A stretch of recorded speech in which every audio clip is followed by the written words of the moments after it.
Hi friends, welcome back my channel. This is Swathi. അപ്പോൾ ഇന്നത്തെ video എന്ന് പറയുന്നത് ബ്രസീലിയൻ ഹെയർ ബോട്ടോക്സ് ആണ്. അപ്പോൾ കുറേ കുട്ടികളുണ്ട് അല്ലേ നമ്മുടെ ഇടയിൽ, ഒരു മുടിക്ക് പുതിയൊരു ലുക്ക് വേണം എന്നാൽ പേടിയാണ്. ഹെയർ ഫോൾ ഉണ്ടാവുമോ, ഡാമേജ് ഉണ്ടാവുമോ, അല്ലെങ്കിൽ മുടിയിൽ ഫ്രിസ്നെസ് ഉണ്ടാവുമോ എന്നൊക്കെ പേടിച്ചിട്ട് ചെയ്യാതെ കുറേ ഡൗട്ടായിട്ട് ഇരിക്കുന്ന കുട്ടികൾ, അങ്ങനെയുള്ള കുട്ടികൾക്കുള്ള ഒരു വീഡിയോ ആണ് കേട്ടോ ഇന്നത്തെ വീഡിയോ എന്ന് പറയുന്നത്. അപ്പോൾ ഞാൻ ആദ്യമായിട്ട് പറയാൻ പോകുന്നത് എന്താണ് ഹെയർ ബോട്ടോക്സ് എന്നാണ്. ഹെയർ ബോട്ടോക്സ് എന്ന് പറയുന്നത് ഒരു സെമി പെർമനന്റ് ട്രീറ്റ്മെന്റ് ആണ്. അതായത് നമ്മുടെ മുടിയുടെ ചെയ്ത ട്രീറ്റ്മെന്റിന്റെ കാലാവധി എന്ന് പറയുന്നത് 6 months ആണ്. അതായത് നമ്മൾ ഓരോ ഹെയർ വാഷ് ചെയ്യും തോറും നമ്മുടെ മുടി നാച്ചുറൽ ആയിട്ടുള്ള നമ്മുടെ മുടിയിലേക്ക് എത്തുകയാണ് ചെയ്യുന്നത് കേട്ടോ. അപ്പൊ ഇതിന് അതുപോലെ തന്നെ കെമിക്കലായിട്ട് ട്രീറ്റഡ് ആയിട്ട് ഉള്ള ഹെയർ, ഫ്രിസി ആയിട്ട്, ഡാമേജ്ഡ് ആയിട്ട്, കേളി ആയിട്ടുള്ള ഹെയർ ഉള്ള ആളുകൾക്ക് ഒരു നാച്ചുറൽ ആയിട്ടുള്ള സ്ട്രേറ്റിംഗ് ലുക്കും അതുപോലെ തന്നെ ഫ്രിസ്നെസ് ഒക്കെ കൺട്രോൾ ചെയ്തിട്ട് ഒരു ഷൈനി ലുക്ക് തരാനുള്ള ട്രീറ്റ്മെന്റ് ആണ് ഹെയർ ബോട്ടോക്സ് എന്ന് പറയുന്നത്.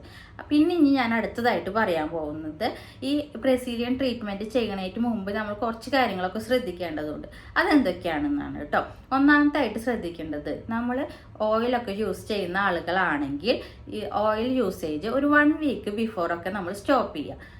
അതുപോലെ തന്നെ ഗ്രേ ഹെയർ ഒക്കെ ആയിട്ട് നമ്മൾ കവർ ചെയ്യാനായിട്ട് നമ്മളിപ്പോൾ യൂസ് ചെയ്യുന്നതാണ് ഹെന്ന പോലുള്ള പ്രൊഡക്റ്റുകൾ. അങ്ങനെയുള്ള പ്രൊഡക്റ്റുകളൊക്കെ യൂസ് ചെയ്യുന്നുണ്ടെങ്കിൽ അതും ഒരു 1 week മുന്നേ സ്റ്റോപ്പ് ചെയ്യേണ്ടതാണ് കേട്ടോ.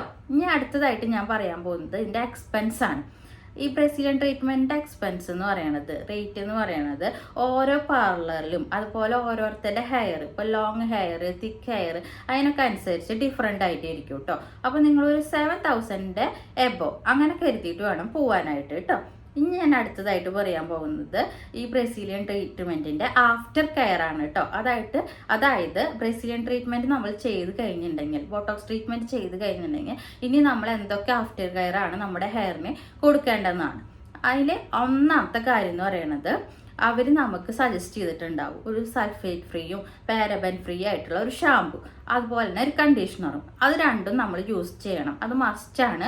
നിങ്ങളത് യൂസ് ചെയ്തേ പറ്റൂ, അല്ലെങ്കിൽ നിങ്ങളുടെ മുടി ഫ്രിസി ആയിട്ട് വീണ്ടും മാറും കേട്ടോ. പിന്നെ രണ്ടാമത്തായിട്ട് ഞാൻ പറയാൻ പോകുന്നത്, ഓയിൽ യൂസേജ് നിങ്ങൾ സ്റ്റോപ്പ് ചെയ്യണം. ഒരു 6 months നിങ്ങൾ ഓയിൽ യൂസേജ് സ്റ്റോപ്പ് ചെയ്യണം. അതുപോലെ തന്നെ ഹെന്ന പോലുള്ള പ്രൊഡക്റ്റുകളും യൂസ് ചെയ്യാൻ പാടില്ല. ഇനി അടുത്തതായിട്ട് ഞാൻ പറയാൻ പോകുന്നത് ഇതിൻ്റെ അഡ്വാൻറ്റേജസ് ആണ് കേട്ടോ. ഈ ബ്രസീലിയൻ ട്രീറ്റ്മെൻറ്റിന് തന്നെ മറ്റുള്ള പെർമനൻറ്റ് ട്രീറ്റ്മെൻറ്റിനെ അപേക്ഷിച്ച് കുറേ അഡ്വാൻറ്റേജസ് ഉണ്ട്. ഒന്നാമത്തെ തന്നെ ഞാൻ പറഞ്ഞു, ഇത് സെമി പെർമനൻറ്റ് ട്രീറ്റ്മെൻ്റ് ആണെന്ന്.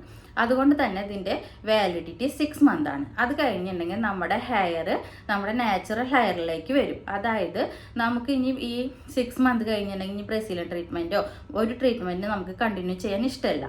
അപ്പോൾ നമുക്ക് ഇനി ഇത് ചെയ്യേണ്ട ആവശ്യമോ അല്ലെങ്കിൽ നമ്മുടെ മുടി കട്ട് ചെയ്ത് കളയേണ്ട ആവശ്യമോ വരുന്നില്ല. നമുക്ക് വേണമെങ്കിൽ ഈ ഹെയറിൽ തന്നെ തുടരാം. അത് ഒരു നല്ലൊരു അഡ്വാൻറ്റേജ് ആയിട്ടാണ് എനിക്ക് തോന്നുന്നത് കേട്ടോ. ഇനി രണ്ടാമത്തായിട്ട് എനിക്ക് പറയാനുള്ളത് അഡ്വാൻറ്റേജ് എന്ന് പറയുന്നത് ഇതിൻ്റെ ആഫ്റ്റർ കെയർ ആണ്. മറ്റേ പെർമനൻറ്റ് ട്രീറ്റ്മെൻറ്റുകളൊക്കെ ആണെങ്കിൽ നമുക്ക് എന്ത് ചെയ്യണം, മാസം നമുക്ക് പോയിട്ട് സ്പാ പോലെയുള്ള ട്രീറ്റ്മെൻറ്റുകൾ ചെയ്യണം. എന്നാലാണ് ആ മുടി അങ്ങനെ ഷൈനി ആയിട്ടും അതുപോലെ തന്നെ സ്ട്രെയിറ്റ് ലുക്കിലും കെടുക്കുകയുള്ളൂ. ഈ ബ്രസീലിയൻ ട്രീറ്റ്മെൻറ്റിന് അങ്ങനത്തെ ഒന്നും ആവശ്യമില്ല. നമുക്ക് അവർ സജസ്റ്റ് ചെയ്യണ ഷാമ്പു, കണ്ടീഷണർ ഉപയോഗിച്ച് വാഷ് ചെയ്താൽ മതി. ഇനി മൂന്നാമത്തായിട്ട് എനിക്ക് പറയാനുള്ളത് ഇതിൻ്റെ ഹെയർ സ്റ്റൈലിങ്ങിനെ കുറിച്ചിട്ടാണ്. ഹെയർ ബോട്ടോക്സ് ചെയ്തിട്ടുണ്ടെങ്കിൽ നമുക്ക് ഏത് ഹെയർ സ്റ്റൈൽ വേണമെങ്കിലും ഉപയോഗിക്കാം കേട്ടോ. അതിനൊന്നും ഒരു കുഴപ്പമില്ല. ഹെയർ ടൈ ചെയ്ത് വെക്കാനോ ഒന്നും കുഴപ്പമില്ല. മറ്റ് പെർമനൻ്റ് ആയിട്ടുള്ള ട്രീറ്റ്മെൻറ്റ് ആണെങ്കിൽ നമുക്ക് ടൈ ചെയ്ത് വെച്ച ഒരു ബെൻഡ് പോലെ ഉണ്ടാവാനുള്ള സാധ്യതയുണ്ട്. അപ്പോൾ ഈ ഹെയർ ബോട്ടോക്സിന് ഏത് ഹെയർ സ്റ്റൈൽ വേണമെങ്കിലും നമുക്ക് യൂസ് ചെയ്യാവുന്നതാണ് കേട്ടോ. ഇനി അടുത്തതായിട്ട് എനിക്ക് പറയാനുള്ളത് ഇതിൻ്റെ ആഫ്റ്റർ കെയറിനുള്ള എക്സ്പെൻസ് ആണ്. ഞാൻ പറഞ്ഞു, മറ്റ് പെർമനൻറ്റ് ട്രീറ്റ്മെൻറ്റുകളാണെങ്കിൽ നമുക്ക് ആഫ്റ്റർ കെയർ ആയിട്ട് മന്ത്ലി സ്പായും മറ്റ് പ്രൊഡക്റ്റുകളൊക്കെ ഉപയോഗിക്കണം. കാരണം നമുക്ക് കുറച്ച് എക്സ്പെൻസീവ് ആയിട്ട് തോന്നും. ഇതിനങ്ങനെയൊന്നുമില്ല. അവർ പറയുന്ന ആ ഷാമ്പും കണ്ടീഷണറും മാത്രം ഉപയോഗിച്ചാൽ മതി. ഇനി ഞാൻ പറയാൻ പോകുന്നത് ഇതിൻ്റെ സ്റ്റെപ്പുകളെ കുറിച്ചിട്ടാണ് കേട്ടോ. അപ്പോൾ ആദ്യം നമ്മൾ പാർലറിൽ ചെല്ലുമ്പോൾ തന്നെ അവരെ ഹെയർ വാഷ് ചെയ്യും. അവർ ഷാമ്പും കണ്ടീഷണറും ഉപയോഗിച്ചിട്ട് ഹെയർ നന്നായി വാഷ് ചെയ്ത് നമ്മുടെ ഹെയറിലുള്ള അഴുക്കുകളും അതുപോലെ തന്നെ ഓയിലൊക്കെ കളയും. എന്നിട്ട് പിന്നെ അവർ ഹെയർ ഡ്രൈ ചെയ്യും ഡ്രയർ കൊണ്ട്. പിന്നെ അത് കഴിഞ്ഞിട്ട് അവർ നന്നായി ഒന്ന് സ്ട്രെയിറ്റ് ചെയ്തിടും. ആ സ്ട്രെയിറ്റ് ചെയ്ത ഹെയറിലേക്ക് പിന്നീട് അവർ ബ്രസീലിയൻ ബോട്ടോക്സിൻ്റെ ക്രീം നന്നായി തേച്ച് പിടിപ്പിക്കും. എന്നിട്ട് വീണ്ടും നന്നായി അയൺ ചെയ്യും.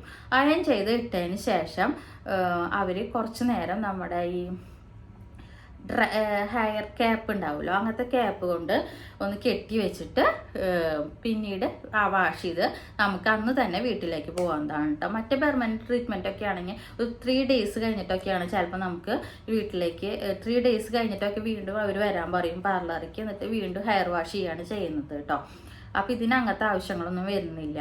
പിന്നെ ഇതിന് കുറേ എന്തെങ്കിലും ക്രിറ്റിസിസം നെഗറ്റീവായിട്ടുള്ള വശം ഉണ്ടോ എന്ന് ചോദിച്ചിട്ടുണ്ടെങ്കിൽ ഉള്ളതെന്ന് വെച്ചാൽ ഇതിൻ്റെ വാലിഡിറ്റിയുടെ കാര്യമാണ് ഞാൻ പറയാനുള്ളത്. നമ്മൾ ഇത്ര പൈസയൊക്കെ കൊടുത്തിട്ട് ഇതിൻ്റെ 6 മന്തുള്ളൂ വാലിഡിറ്റി. പിന്നെ രണ്ടാമത്തായിട്ട് ഞാൻ പറയുകയാണെങ്കിൽ ഇതിന് നല്ല സ്ട്രെയിറ്റുള്ള ലുക്ക് വേണം എന്ന് ആഗ്രഹിക്കുന്നവർക്കാണെങ്കിൽ ഇത് ചിലപ്പോൾ ഇഷ്ടാവില്ല. ഇതുപോലെ കുറച്ച് നാച്ചുറലായിട്ട് കിടക്കണം എന്നുള്ളവർക്കാണ് ഇത് ഹെയർ ബോട്ടോക്സ് നല്ലത്. അപ്പോൾ എല്ലാവർക്കും നമ്മുടെ വീഡിയോ ഇഷ്ടമായി എന്ന് വിചാരിക്കുന്നു. അപ്പോൾ ബൈ, ഇനി അടുത്തൊരു വീഡിയോ ആയിട്ട് കാണാം.